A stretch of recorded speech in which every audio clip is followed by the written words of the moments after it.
All right, so that's the Explorer. I think we just have enough water to go run that. I like this one. I got the assay matting in there.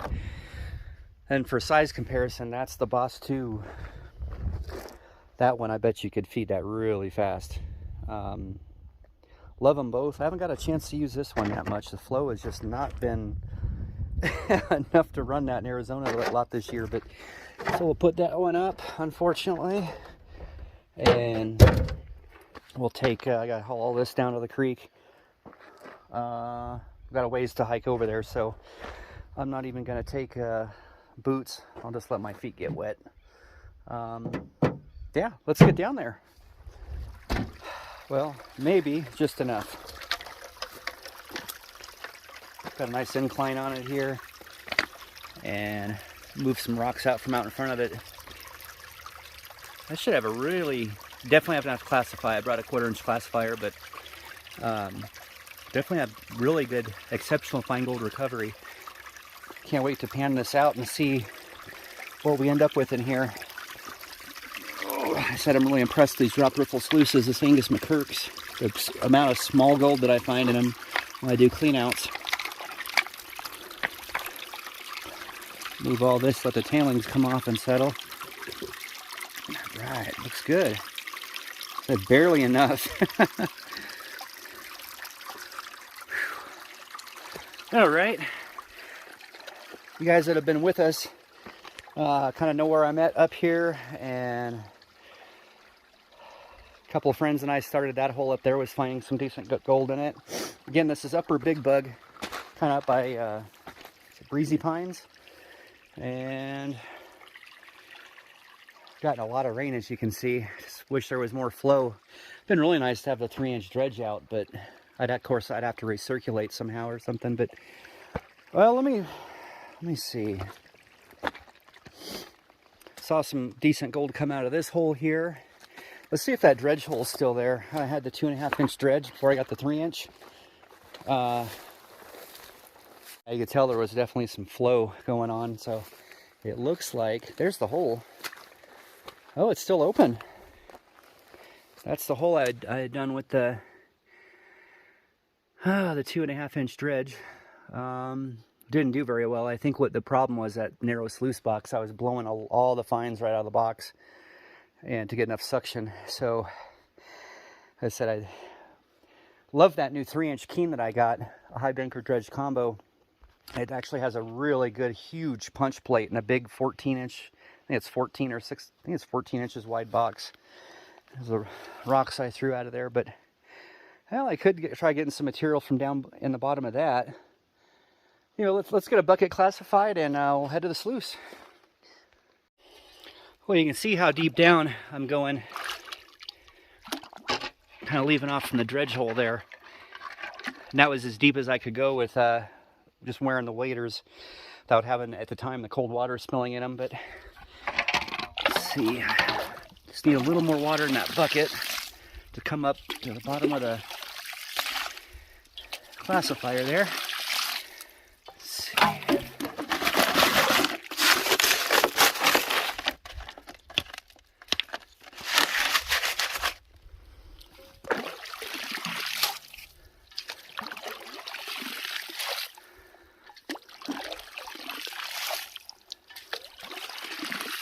A lot faster if I brought a pan over here, and looks like we're finally full.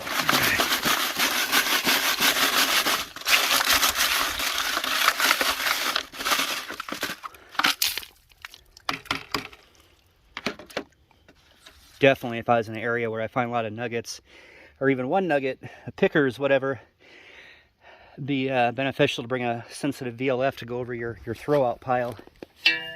Let's get this bucket classified and get it over to the sluice, though. Yeah. Actually, you know what? I'm going to try something that we have not tried up here. I've never been in this area because it was flowing too hard in here to really see what you're doing or get in here. But this is downstream of the hole, the other hole in the sluice box here. But when Lester was out here from beautiful Pennsylvania, he checked out, he had pointed out that this was like kind of a drop. And it's kind of an inside corner coming around through here, and a drop. And if you look at these rocks, it looks like they've been in here a long time. So My goal is I'm gonna get in here and they got moss growing on them. I'm gonna dig some of these big rocks out, and we'll get a classified bucket of this. Yeah, the flow's not so great. It's gonna flush tailings. It should just leave all the tailings up in here, back into our area here. So, all right, guys, let me get a classified bucket of this, and we will run it through the sluice, pan it out, and see what we got.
If I knew I was on a good area, I'd love to, I only brought one bucket down because it's so far to get up in here, but I'd love to let the sluice run, get another bucket classified, come back. But I think with these drop riffle sluices, if you leave them unattended and not feed them for a while, they will start to flush themselves out.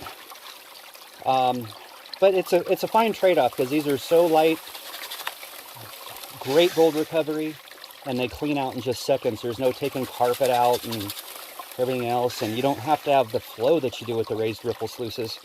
You gotta have quite the amount of flow for the material to get up and over it, and you can actually, when there's enough flow, get away with unclassifying with these. Really nice.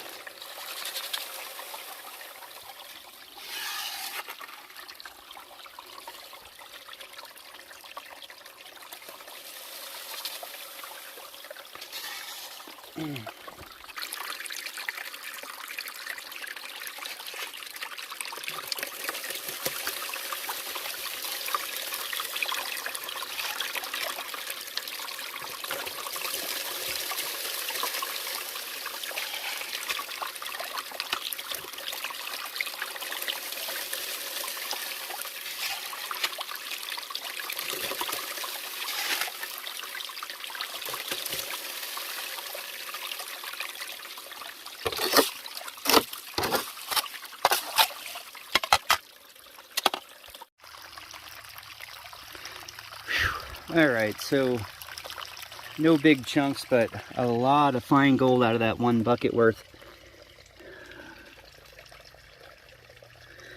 Got a little patch of it over here, and then all through here. So I was thinking a couple better pieces in there, but I was thinking since it's so sandy up in there, I'm gonna go back to the other area of the bank here. Oh, should have came out early in the morning and did this. Damn, it's hot up here. Oh, about 2 o'clock in the afternoon. I want to show you, I pulled this big rock out of here. I don't know why we stopped there. We were doing the good gold trench over here. But I broke the suction, pulled this heavy rock out. Look at the material I'm getting. It's got this orange rusty clay all in it. So I'm only doing a shovel at a time. I'm putting it on the classifier here and really trying to rake it apart.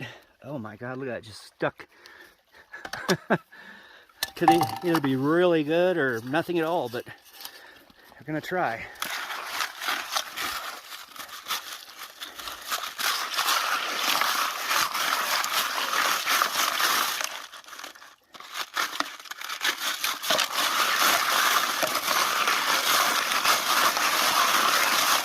By the way, guys, just throwing this out there real quick, we've got a couple pay dirt bags. Instead of Lynx Creek gold this time, well, it is technically Lynx Creek gold, but we scored a couple bags of, it was gold from the sluice box of Dave Turin when he did his Lost Mine series down here on Lynx Creek.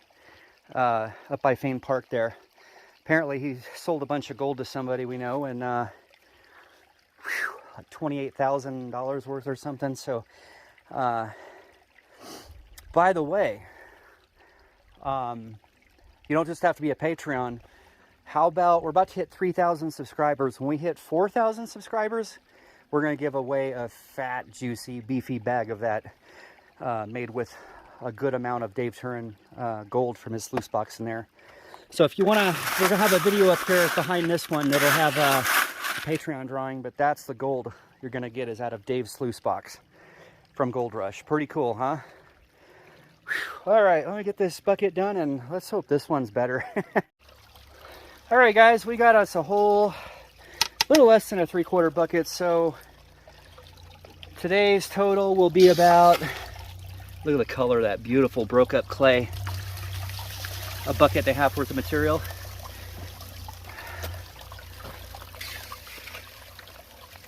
Oh, how to get a rock in there.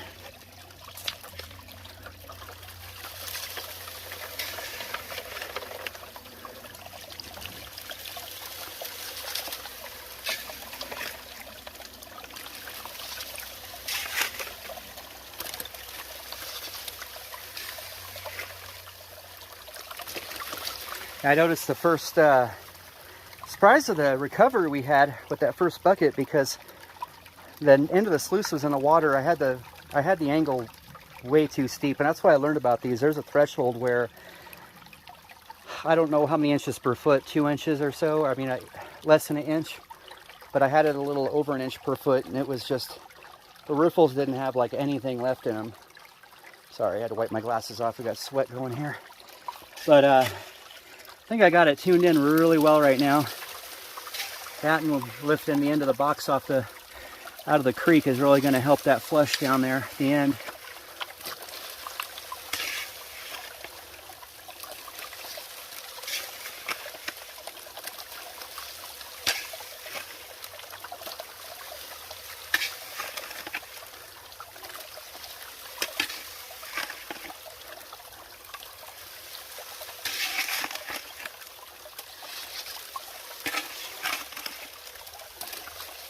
All right, let's get this bucket done and see what we got. Oh, all right, guys. We're doing a clean out of the Angus Mackirk Explorer 2. Grab some water. So quick and easy to clean out. Just take it, set it in a pan, in a bucket there, and done. Except for the fact I put ribbed rubber matting in there. So I'm going to put the camera down and angle it back some and really scour that matting out. But other than that, I'd be done if I didn't have that matting in there. That quick and easy. Okay, guys, let's see if when we got into that clay. From my experience, I never found a lot of good gold in clay, but right on top of it, that gold will work itself into the very top seam of it and just kind of park itself sometimes. Even nicer pieces.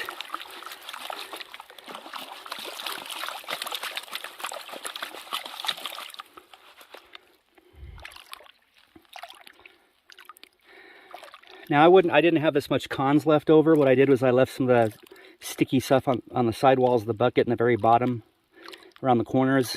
I kind of like to do that because when you're wet classifying, some of the better material can fall to the bottom of the bucket. So I'll kind of leave that and put it in the pan rather than run it in the sluice. That should be some ultra premium material. That, and I don't like dumping a bunch of water down the sluice and creating a big surge in the riffles. So I'll just leave that bottom material in the very end there. Okay. How'd we do? Definitely some better pieces. And a piece of lead. Yeah.